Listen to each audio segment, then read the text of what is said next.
अस्सलाम वालेकुम, this is Aqsa Mahmood and welcome to my channel. मैं कौन हूँ और मेरी एजुकेशन क्या है। काफ़ी सारे क्वेश्चंस आते हैं कि आपकी एजुकेशन क्या है और आप कोई जॉब करती हैं। First of all, I am a house wife, full time house wife. मैं कोई जॉब नहीं करती हूँ। हाँ, मैं फ्रीलांसर हूँ। मेरी जॉब होम बेस्ड है और फ्रीलांसर जो है वो उसकी फ़ुल टाइम जॉब होती है। और इसके अलावा जो मदर्स हैं उनको पता होगा, वो अच्छी तरह रिलेट कर सकती हैं कि मदर्स की फ़ुल टाइम एक जॉब होती है, ख़ास तौर पे जिनके एक से ज़्यादा बच्चे हैं। एक बच्चे वाली माएँ आजकल इतना परेशान रहती हैं कि हमारे पास टाइम नहीं होता, आप हमें बताएं कि हम घर बैठे कैसे अर्न कर सकती हैं, कैसे काम कर सकती हैं, हमें तो बिल्कुल टाइम नहीं मिलता, आप किस तरह से मैनेज कर लेती हैं। सबसे ज़्यादा मुझसे मेरे काम के बाद, मेरी एजुकेशन के बाद ये पूछा जाता है कि आप मैनेज कैसे करती हैं सारी चीज़ें। आहिस्ता आहिस्ता सब कुछ आपको बताऊंगी। एक ही वीडियो में सब कुछ नहीं दिखाया और बताया जा सकता, आहिस्ता आहिस्ता सब कुछ बताऊंगी। आज की वीडियो का टॉपिक ये है कि मैं कौन हूँ और मेरी एजुकेशन क्या है। जैसे कि मैंने अपनी लास्ट लाइफ स्ट्रीम में आपको बताया था कि I am not a doctor. हाँ, मैं डॉक्टर नहीं हूँ, बट मेरी फील्ड जो है वो मेडिकल। मेडिकल से मुराद, मैंने 9th में एक तो बायोलॉजी ली थी, उसके बाद inter first year FSc part 1 part 2 में मेडिकल लिया था इंटर में। देन फिर मैं यूनिवर्सिटी में भी मेरी फील्ड मेडिकल ही रही थी। मैं चाहती थी कि मेरी फील्ड मेडिकल ही रहे, but I don't want to be a pharmacist and I don't want to be a MBBS doctor. I don't know why, but मुझे इतना इंटरेस्ट था कि मेरी फील्ड मेडिकल रहे, बट मुझे ये शौक़ नहीं था कि मैं फार्मासिस्ट बनूं। एमबीबीएस के बाद जो सेकंड डिग्री आती है, आई मीन के जो प्रेफर करते हैं स्टूडेंट्स, तो वो फार्मेसी होती है या फिर डेंटिस्ट बन जाते हैं।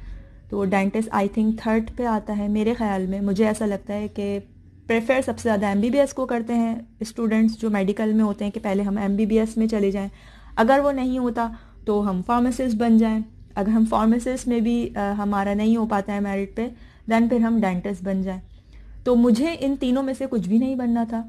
आई डोंट नो क्यों, बट मुझे ऐसा लगता था कि मैं आगे चल के इसमें कोई ऐसी जॉब वगैरह मैं कुछ नहीं कर सकती, ना ही मुझे शौक़ था। मेरा जो पर्सनल प्रेफरेंस है वो जॉब पे नहीं है, मैं बिजनेस माइंडसेट वाली शायद बंदी हूँ।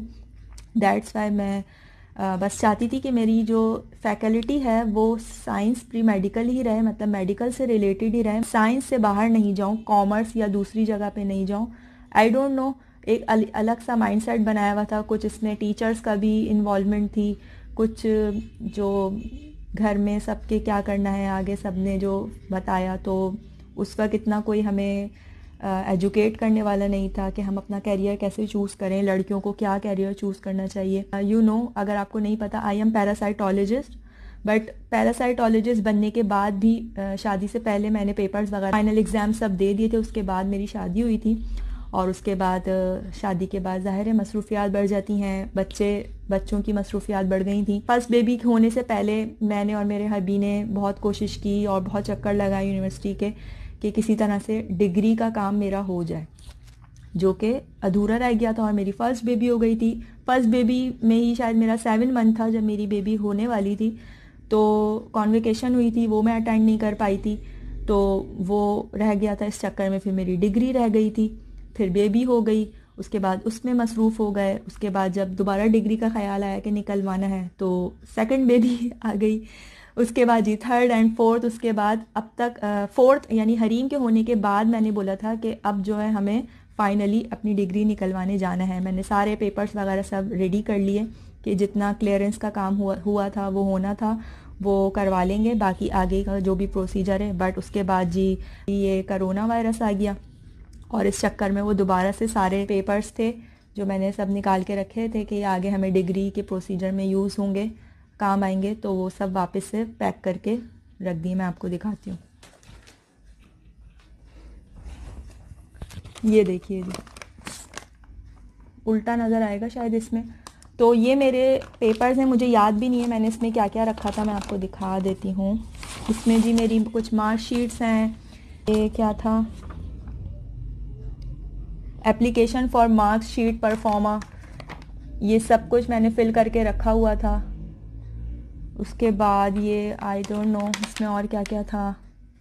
ये देखें, मेरा यहाँ नाम भी है, स्टैम्प भी लगी हुई है। बट ये अभी तक फिल करके मैंने रखा हुआ है और जाने का मुझे मौका नहीं मिल रहा है, ना आ गया था। तो ये सारे, ये देख रहे हैं आप इतने सारे, ये क्या चीज़ है, ये फॉर्म फिल करना था डिग्री के लिए।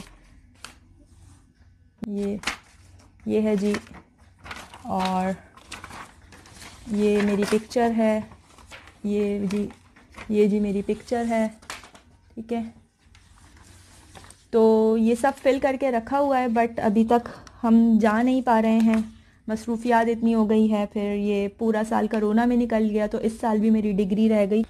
ये 8 सेमेस्टर होते हैं। मैं पढ़ाई में कोई इतनी अच्छी नहीं थी कि मेरे मार्क्स इतने अच्छे आते थे, बट बेहतर आ जाते थे। तो ये सारी जी मार्कशीट्स हैं, ठीक है।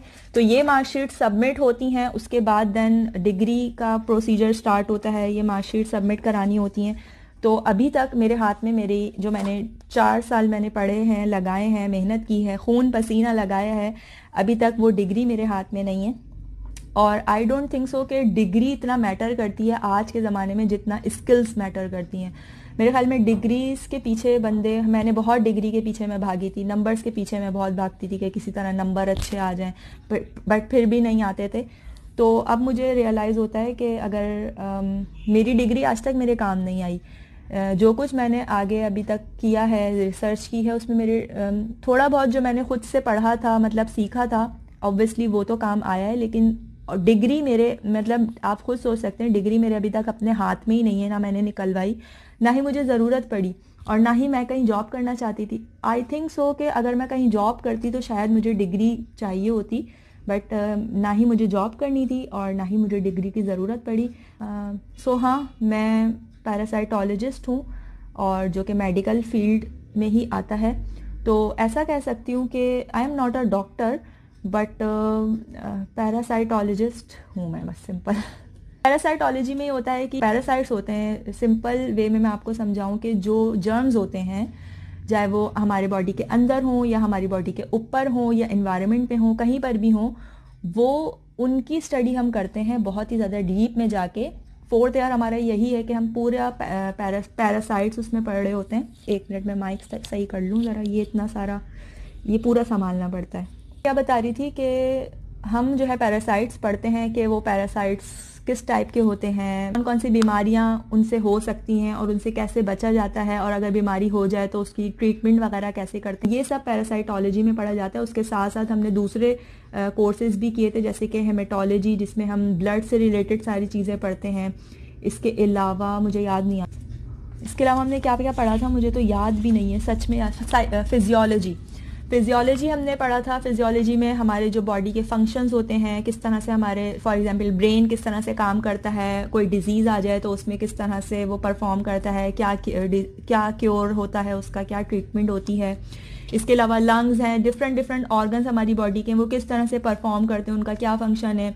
कोई डिजीज़ हो जाए तो हम उसको किस तरह से क्योर कर सकते हैं। कोई पैरासाइट उस पर अटैक करे तो कौन सा पैरासाइट कौन से ऑर्गन पर अटैक करता है और उसके कौन सी दवाई है, कौन सी ट्रीटमेंट है, ये सब कुछ हम पढ़ते हैं पैरासाइटोलॉजी में। और इसके अलावा एक कोर्स था हमारा एंडोक्राइनोलॉजी, उसमें एंडोक्राइन सिस्टम हम पूरा पढ़ रहे थे कि कौन कौन से हार्मोन कौन कौन से ऑर्गन से रिलीज़ होते हैं और उनका क्या क्या काम होता है, क्या क्या फंक्शन होता है, कौन सा हार्मोन कब रिलीज़ होता है। तो ये सब डिटेल में हम एंडोक्राइनोलॉजी में हम पढ़ चुके हैं। इसके अलावा और क्या पढ़ा था हमने, सच में मुझे याद नहीं आ रहा। मतलब इतना समझ लें कि हमारे जो जितने भी कोर्सेज थे वो मेडिकल से रिलेटेड थे, बट मैं डॉक्टर नहीं हूँ, ठीक है। मेरी फील्ड ऐसी है तो इसलिए मैं इस तरह की वीडियो, और फिर ज़ाहिर एक्सपीरियंस भी आता गया प्रेगनेंसी रिलेटेड। मैं वीडियोस, मैंने जब चैनल स्टार्ट किया था तो मेरा कोई ऐसा इरादा नहीं था कि मैं मेडिकल से ही रिलेटेड अपनी वीडियोस बनाऊंगी। मैंने जस्ट स्टार्ट कर दिया था और उस वक्त मैं प्रेग्नेंट थी, तो मैं अपना एक्सपीरियंस शेयर कर रही थी। तो उससे रिलेटेड क्वेश्चंस आते जा रहे थे और मैं वीडियोस उससे रिलेटेड बनाती जा रही थी। अपना एक्सपीरियंस और अपनी रिसर्च बेसिकली मैं शेयर कर रही थी। तो काफ़ी सारे जो मेरे सब्सक्राइबर हैं जो न्यू कमर्स हैं, वो ये समझते हैं कि मैं शायद डॉक्टर हूँ। आई एम नॉट अ डॉक्टर। मुझे कोई शौक़ नहीं है अपने आप को डॉक्टर कहलवाना। ये अपने नाम के आगे कुछ लोगों को शौक़ होता है कि बस किसी तरह से डॉक्टर लग जाए, तो वो सब मुझे कोई शौक़ नहीं है। बट हाँ, मुझे इंटरेस्ट पहले भी था मेडिकल फील्ड में और अभी भी है। जो भी मेरी रिसर्च होती है मैं उसमें इंटरेस्टेड हूँ। मुझे अच्छा लगता है रिसर्च करना, नई नई चीज़ें जानना, मेडिकल साइंस में और क्या क्या नई नई चीज़ें ईजाद हो रही हैं, क्या क्या नई नई चीज़ें आ रही हैं, तो ये सब मुझे अच्छा लगता है। तो मेरी रिसर्च फिर इसमें डीप होती जाती है और फिर मैं वीडियोस बनाती चली जाती हूँ। तो हाँ, I am not a doctor, again मैं यही कहूँगी, and I am a parasitologist, that's it. मैं अभी भी यही कहूँगी कि आई एम ए स्टूडेंट, मैं अभी भी सीख रही हूँ और जो लर्निंग का प्रोसेस होता है वो पूरी ज़िंदगी जारी रहता है। एक्सपीरियंस मेरा माशाल्लाह काफ़ी हो गया है, but still I am learning. Pregnancy related मेरा काफ़ी एक्सपीरियंस माशाल्लाह हो गया है, 4 बेबीज़ हैं माशाल्लाह से, but still I am learning. Pregnancy के अलावा भी मेडिकल साइंस में बहुत बड़ी एक फील्ड है जिसमें और भी बहुत सारी चीज़ें, सिर्फ प्रेगनेंसी नहीं है। तो आई एम MSc स्टूडेंट, मैंने मास्टर्स किया हुआ है इन जोलॉजी और मेरा जो बेसिक यूनिट था वो था पैरासाइटोलॉजी। तो आप कह सकते हैं आई एम अ जोलॉजिस्ट और पैरासाइटोलॉजिस्ट। तो hopefully you understand. I am pregnancy related questions जो भी हैं आपके, मैं ऐसा नहीं कह रही कि मैं उसका आंसर नहीं दूंगी, बट कम दूंगी। बहुत कुछ आपको देखने को इंशाल्लाह मिलेगा इस चैनल पर। सो अभी तक के लिए इतना ही। Be healthy, be strong.